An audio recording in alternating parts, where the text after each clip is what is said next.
In this video we'll talk about the new master template feature of the grid component. A grid is basically made up of three different optional pieces. There's the search part, the grid part, which is always there, and then the detail view part. And when you place a grid on a page, in the previous versions of Alpha 5 you had to lay out these three pieces in the actual A5W page that contained the grid. So if I go here and say save page, which is going to make an A5W page, so I'll just call this page 1, and then switch to the WYSIWYG view, and I'm going to just delete these two pieces because I don't need them.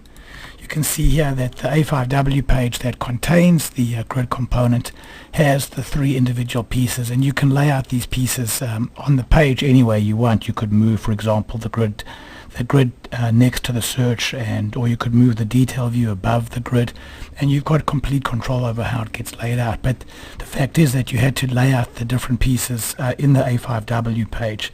Now in the grid we have a concept called a master template. So let's go back here, and if I scroll down here to master templates, you can lay out the actual relative position of these three pieces in the grid definition itself. So let's go here and turn on the master template feature, and you can see that there are several different predefined master templates, and then custom, which gives you all the same control that you would have had in the A5W page. So let's just start out with a very simple table layout vertical, and go ahead and do a live preview. And you can see now that basically the grid is laid out in a vertical design. So now let's go back and change to a horizontal table layout, and then go to live preview, and you can see now that the grid is laid out, the pieces are laid out horizontally. Now let's go to something more complex. Let's go to, say, tab containers with tabs on the top, and then let's preview this, say, in Google Chrome.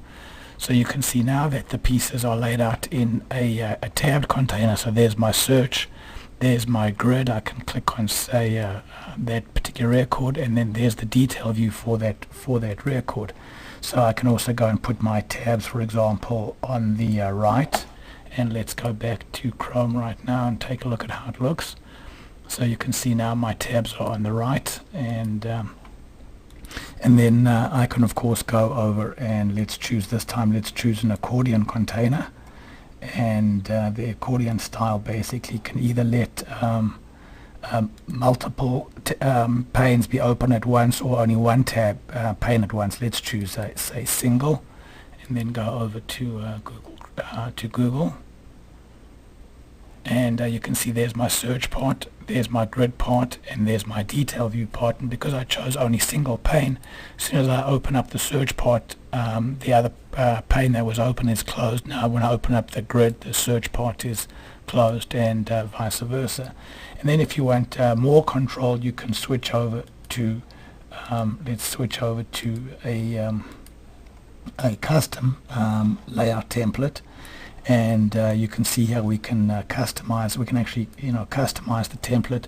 Let's just delete what's currently there, and so now we can free to write any HTML that we want and use these placeholders for the different pieces, or we can start with a predefined template. So let's go here and say put in an accordion template, and you can see here's the HTML for the accordion. Here are the different pieces. Here's the search part, here's the grid part, and here's the detail view part, and I can basically add any text that I want to this HTML template, and Alpha 5 will use it.